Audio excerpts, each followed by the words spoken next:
Venusaur, Kanto's grass starter. The one starter that gets way less attention than its counterparts. While it was on the box art of Pokemon Green in Japan, the rest of the world would not see Venusaur featured until Leaf Green 2 generations later. It's a whole mess as to why we never got the original green version overseas, and I'm not going to talk about that here. Otherwise, we'll be here way longer than necessary. And there are other videos on YouTube that cover this topic in great detail, so check one of those out if you want. What Venusaur has over its other starters is a special stat of 100. This is before the special split in Generation 2, so its special attack and special defense share this number. It's why Amnesia is so great in Generation 1. What Venusaur doesn't have that the others do, besides popularity, is a move pool. But we'll talk more about that later. I'm sure most of you are curious to see if Venusaur can defeat the Kanto region faster than the other starters. Otherwise, you'd probably would have clicked on this video. So, let's find that out. In case this is your first time here, a quick rundown of the rules. I will not use any items in battle. Venusaur is the only Mon allowed to battle. Any other Pokemon you see in my party are there for HM uses. And other than changing my starter from a Bulbasaur to a Venusaur, I will not use any in-game glitches to give me an advantage. We good? Let's begin. Mere seconds after getting our starter, we are challenged by our rival. Normally I have issues defeating my rival when I pick Bulbasaur. Charmander is the fastest starter, and being able to move first is a huge advantage, especially during the early game. But of course, I'm not using the original starter, but its final form, who has a move that will certainly come in handy, Leech Seed. If my opponent is seeded, they will lose 1/16 of their total health, and Venusaur will recover some health back that's equal to half the damage dealt. Of course, during the early game, that means Venusaur will only get 1 or 2 HP back, but that number will steadily go up as we progress. Some of you are probably saying, it doesn't matter if you lose this battle. And you're right, we progress regardless of the outcome, but we will lose out on EXP if we lose, and 69 experience points is enough to get us to level 6. Nice. After my victory, I grab the parcel for Oak, hand it to him as he comments how close Venusaur and I have gotten, despite the fact I've only had him for about 5 minutes, grab the Pokedex that I have no intention of completing, and make my way to Pewter City. The only battle I can't avoid is this bug catcher near the end of Viridian Forest. Thankfully, since we're part poison, we cannot get poisoned, which is something I'm really happy about. I beeline towards Pewter City and challenge Brock. Vine Whip does not one-shot Geodude. I had this exact same issue with Blastoise as well. No matter, a second Vine Whip finishes the job. Onix, on the other hand, is one-shot by Vine Whip. And it didn't crit either. That wins us our first badge with a playtime of 9 minutes.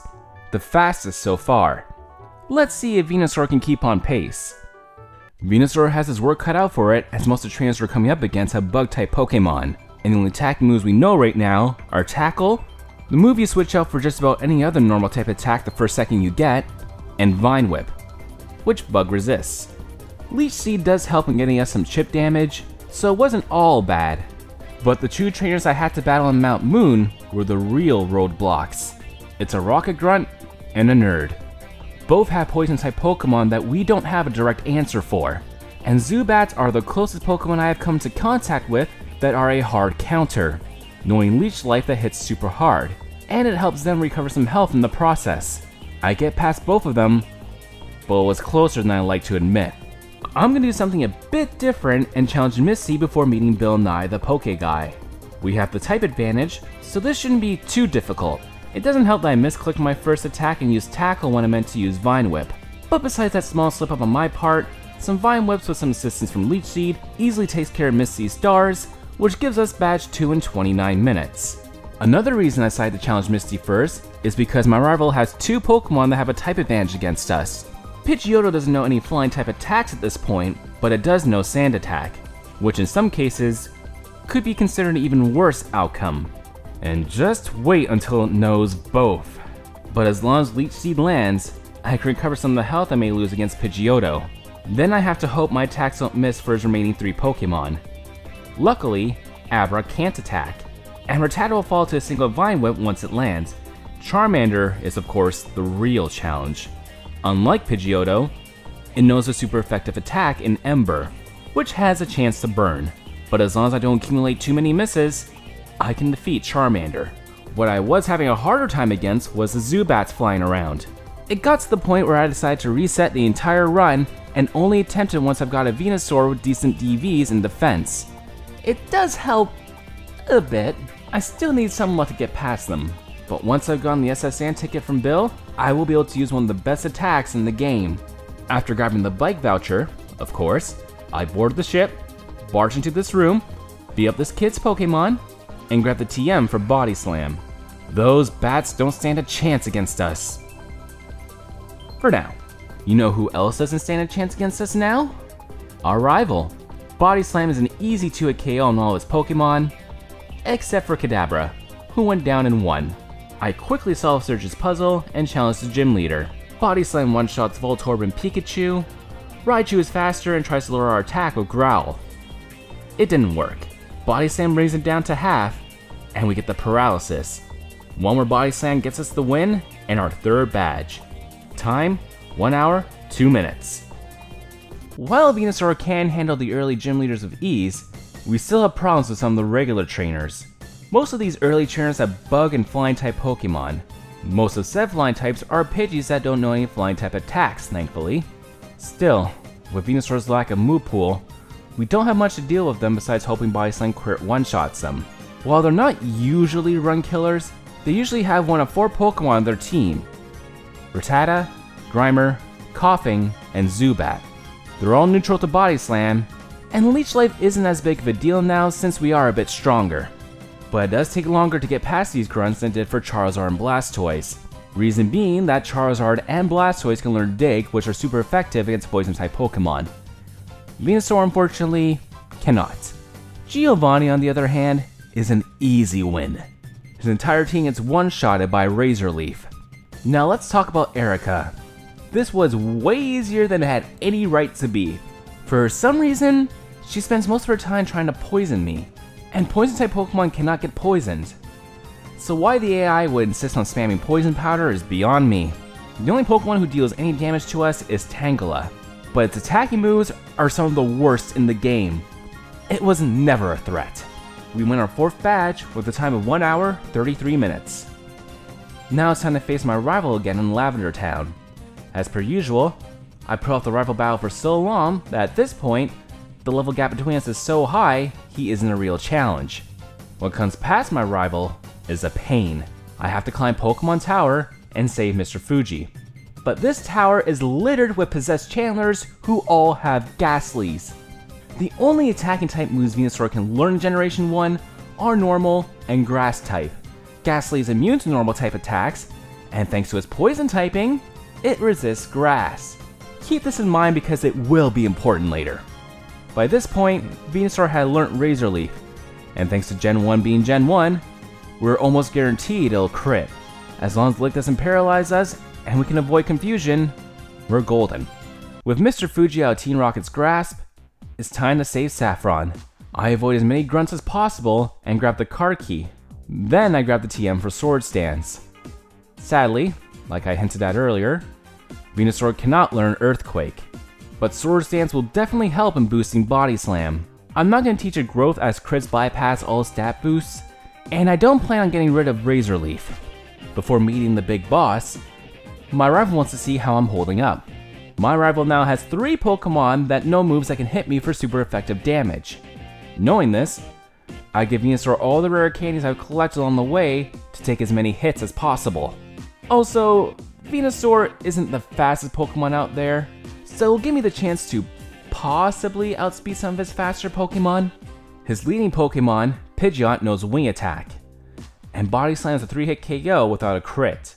I'll most likely be taking a couple of those before it goes down.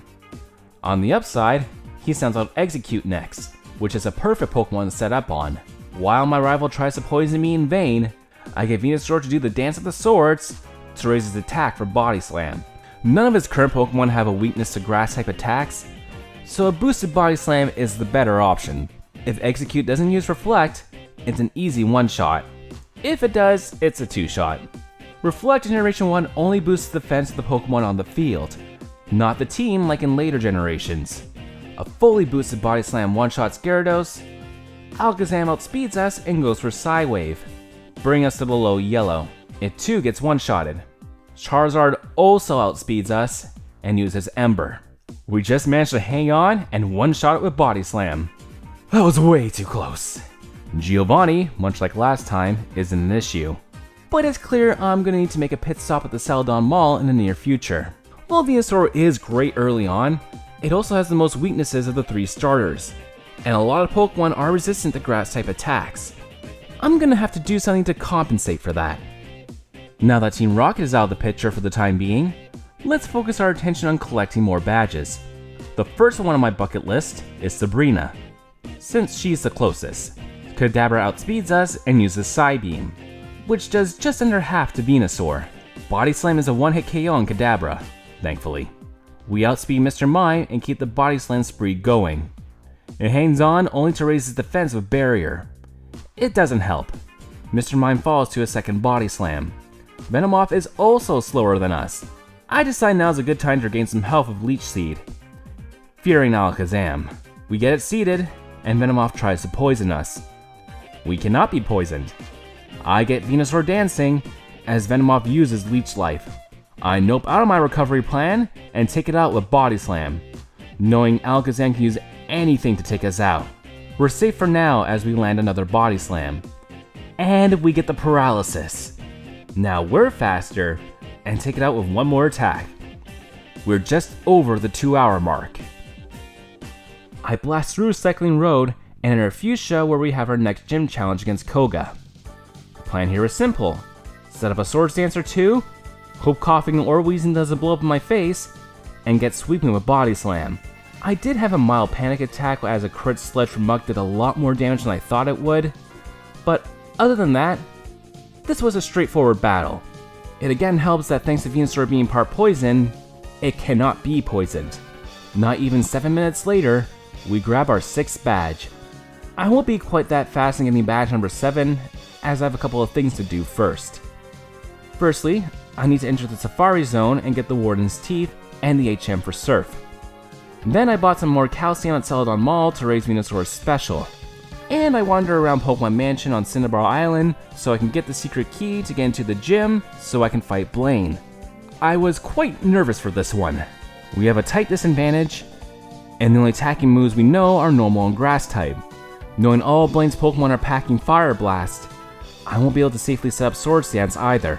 Plus, if we live it and get burnt, we will essentially lose the boost and some health every turn. I took the chance and used Swords Dance right at the start. Growlithe uses Agility and does have a Fire type attack. It helps that Venusaur is a dual type. Because of that, the AI saw a super effective move in both Fire and Psychic type attacks, even if said move doesn't deal any damage to us. Blaine uses a Super Potion on its full health Growlithe, which lets me take it out in one shot with Body Slam.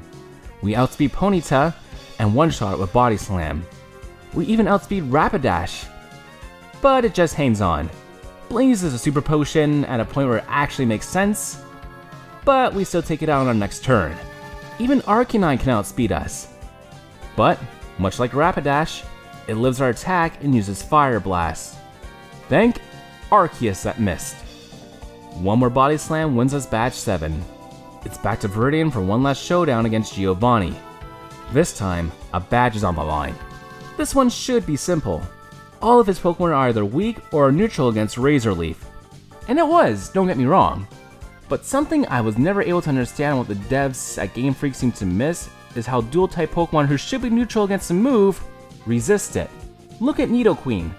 Part ground, part poison. Ground is weak to grass, while poison resists it, so it should hit from neutral damage. But the game claims it wasn't very effective. It's the same thing on our end where we should take neutral damage from a poison sting, thanks to grass being weak to poison. But again, not very effective. It didn't make the battle any harder. It's just something I found odd playing this game again as an adult. Anyway, we're currently sitting at a playtime of 2 hours, 35 minutes. We're just about done. But before challenging the Elite Four, our rival wants a little warm-up. I'm definitely going to need a Swords Dance boost as he has 3 Pokemon who we have a type disadvantage against. Wing attack from Pidgeot did less than I thought it would, so I went for a second boost, as Pidgeot gets one last attack in. We take it out on our next turn with Body Slam. Next out is Rhyhorn, the only Pokemon on his team I have a type advantage against. So I go for a final Swords Dance. We then trade misses as Rhyhorn misses with a Fury attack, and Venusaur's Razor Leaf misses them. Our second go at it hits and one-shots. His next three Pokemon all share the same story, falling to a single Body Slam. But then Charizard outspeeds us and hits us with Flamethrower. We just hang on and take it out with Body Slam. Now it's time for the Elite. To prepare, I feed Venusaur the remaining rare candies I had in my bag to get its level as high as possible. After stocking up on some full restores, and double checking to make sure I had a couple ethers in my bag, I walk in, where I meet the first of the Elite Four, Lorelei. I'm still having PTSD from my last couple encounters with her when I was using Charizard and Blastoise. But my worries were for naught.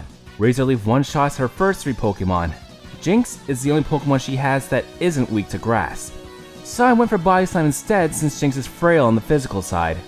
Jinx is still in the battle, however, and nails us with Ice Punch. And thanks to it critting, we are in the red. A second Body Slam seals the deal on Jinx, but we still have Lorelei's ace, Lapras, to take out. I cross every bone in my body Razor Leaf is a one-shot, but it wasn't. But then Lorelei gives Lapras a Super Potion instead of attacking, giving us a free turn to land one more Razor Leaf and win the battle. Goodbye, Lorelei. That brings us to Bruno. No surprises, he was an easy win with his team all getting one shot by Razor Leaf. Agatha is where the real challenge began.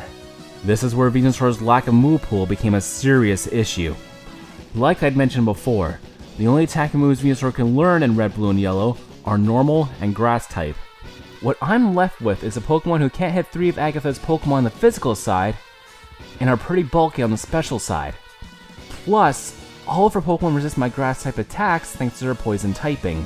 Not only that, all of her Pokemon can inflict status on us. We cannot be poisoned, but Sleep and Confusion are still fair game. And a couple of her Pokemon know Dream Eater. Not only are we weak to that move, the user recovers damage as well. Plus, there's a 7% chance that at any time she'll switch out one of her Pokemon. So if I seed one of her Pokemon and she switches out, I'll have to seed them again and pray it doesn't miss. This is the most luck-based battle in the game. I need Hypnosis to miss me. I need to hope Agatha doesn't have her Ghost spam Nightshade. Hope I don't hit myself in Confusion, and hope that Golbat doesn't confuse me. During this run, I went back and forth deciding if I want to go into the Elite with either Sleep Powder or Leech Seed. As you can see, I end up going with Leech Seed. The recovery's nice, and Agatha seems to pick moves at random with no purpose behind it. She'll even spam Dream Eater at times when Venusaur is fully awake, probably because I'm weak to it. This does take me a few attempts, but I do eventually get the win and move on to Lance. There's only 2 Pokemon I have to worry about here, Gyarados and Aerodactyl. Gyarados' Hyper Beam can hit us for serious damage, and a crit will one-shot, but if we live it, we get a free turn to do whatever we want, and we outspeed it. As long as we avoid the crit, we're fine. All of its Dragon types don't know any moves that hit us super effectively, but they all know Agility, a Psychic type move that raises speed, and thanks to good Gen 1 AI, they will always go for that move. The last roadblock is Aerodactyl. It also knows Hyper Beam, and if we were hit from one from Gyarados earlier, that's it. It can also confuse us with Supersonic and flinch us with Bite since it's faster, but it's frail. If we avoid that, 2 + 6 Body Slams will get us the win. With Lance in our rear view, it's time for one last showdown against our rival to decide the true champion of Kanto. Pidgeot knows 3 flying type moves this time: Mirror Move, Wing Attack, and Sky Attack. He will only use those 3 moves at random. Mirror Move is fine as long as it doesn't copy my Swords Dance boost. Wing Attack we can also handle as long as it doesn't crit. Sky Attack is the strongest flying type attack in the game. We can live it as long as it doesn't crit, but we'll be down to about a third of our health. And I need a +6 in Swords Dance to one-shot with Body Slam. But if we get that +6, just about every Pokemon in his team will fall in one attack. To my surprise, we outspeed Alakazam and one-shot it. Rhydon is one shot from Razor Leaf, a Body Slam to Exeggutor takes it out. Not even Gyarados can live a +6 Body Slam.